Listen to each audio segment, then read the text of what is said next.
नया मुंबई, साल 2045।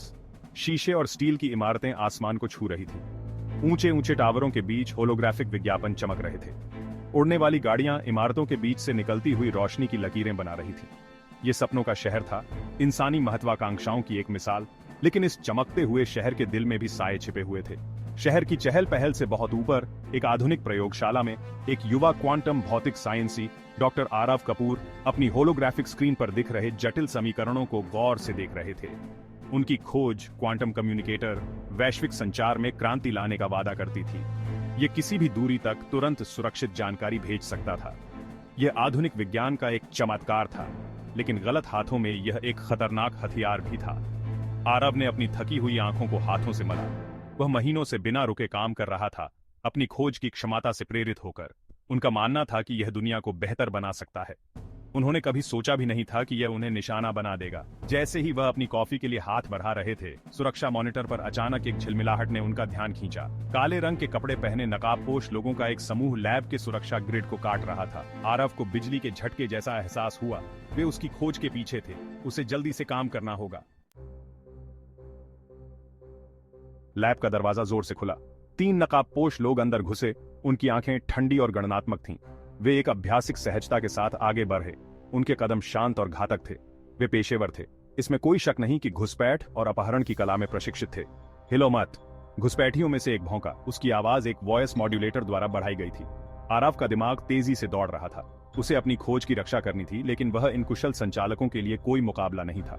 उसे भागने की जरूरत थी, अधिकारियों को चेतावनी देने की, लेकिन समय नहीं था। घुसपैठिए करीब आ रहे थे, उनके हथियार निकले हुए थे। जल्दी से सोचते हुए आरव ने अपने डेस्क के नीचे एक छिपा हुआ पैनिक बटन सक्रिय कर दिया। यह घुसपैठियों को नहीं रोकेगा, लेकिन यह अधिकारियों को सतर्क करेगा। अब उसे कुछ समय निकालने की जरूरत थी। तुम क्या चाहते हो? आरव की आवाज आश्चर्यजनक रूप से स्थिर थी, परिस्थितियों को देखते हुए। क्वांटम कम्युनिकेटर डॉक्टर प्रमुख घुसपैठिया मुस्कुराया। और कुछ बेवकूफी करने की कोशिश मत करो। आपका सहयोग यह सबके लिए आसान बना देगा। आरव उस पर विश्वास करने से बेहतर जानता था। उसे कोई रास्ता निकालना था, और जल्दी से। जैसे ही घुसपैठिए करीब आए, आरव ने अपनी चाल चली। उसने एक भारी धातु का पेपरवेट पकड़ा जो उसके पास एकमात्र हथियार था, और उसे निकटतम घुसपैठिए पर दे मारा। घुसपैठिया, जो इस हरकत से बेखबर था, पीछे हट गया। आरव को बस इसी ध्यान भटकाने की जरूरत थी। वह लैब के पीछे की ओर भागा। उसका दिल उसके सीने में जोर जोर से धड़क रहा था। वह इस जगह के हर इंच को जानता था। उन्होंने अपनी खोज को जीवन में लाने के लिए यहां अनगिनत रातें बिताई थीं। अब वह जान पहचान ही उसका एकमात्र फायदा था।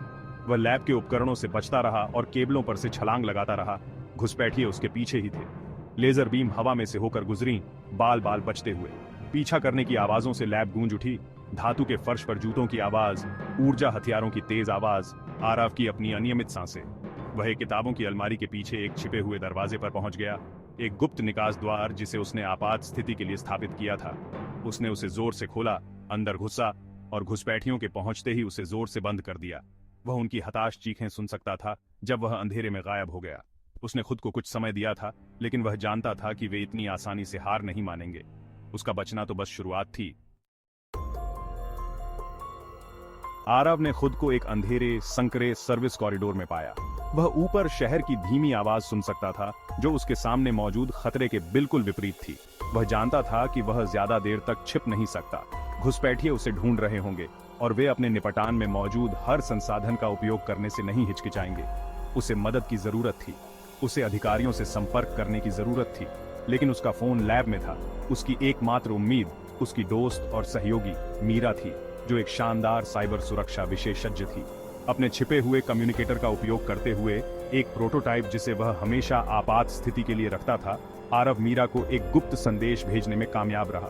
यह ज्यादा नहीं था, लेकिन उसे यह बताने के लिए काफी था कि वह मुश्किल में है और उसे उसकी मदद की जरूरत है। अब वह बस इतना कर सकता था कि इंतजार करे और उम्मीद करे कि उसे समय पर संदेश मिल जाए। इस बीच घुसपैठिए लैब में फिर से इकट्ठा हो रहे थे। वे आरव को पकड़ने में तो नाकाम रहे थे, लेकिन उनके पास वह था जिसके लिए वे आए थे, क्वांटम कम्युनिकेटर। नेता ने अपना नकाब हटाया, जिससे एक ठंडा, गणनात्मक बुद्धिमत्ता वाला चेहरा दिखाई दिया। यह विक्रम था, जो एक शक्तिशाली और रहस्यमय संगठन का दाहिना हाथ था, जिसे केवल सिंडिकेट के रूप में जाना जाता था। डिवाइस हमारी है, विक्रम ने कहा। उसकी आवाज में विजय का भाव था। निकासी की तैयारी करो। इसके लिए सिंडिकेट हमें अच्छी तरह से इनाम देगा।